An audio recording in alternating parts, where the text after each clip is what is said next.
yaxşı. Öň biz owoda, biz şäherde gatpady.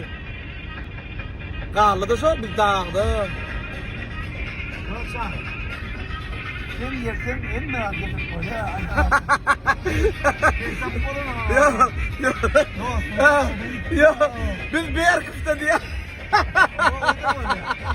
Slaydını yürüyte, şu oğlanlar adından, taksistin adından. Kıyılar kıyılar kıyılar dünyanın bedeli bayramda olanlar dünyada kaderi. Kıyılar kıyılar kıyılar dünyanın bedeli bayramda olanlar dünyada kaderi. Yolla kaldık.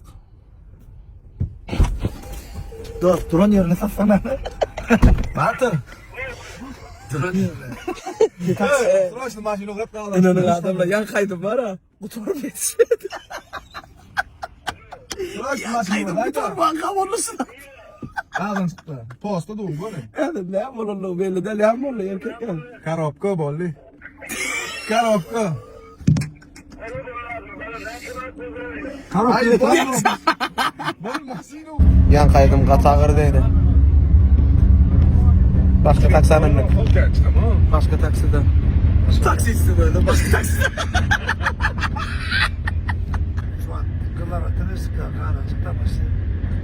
Altta 20 düşse de toy yerde de abi şahit edem oğlum. Gidip orada altın yarını bekliyorumdan şu tayları toy yerde sana diyara. Ciğer restoran çoğurası yoktu. Böyle aydana of o avan teritorisi yok.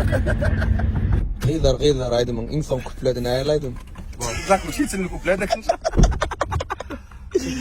Artık ne? Bugün de çok kullu oldu.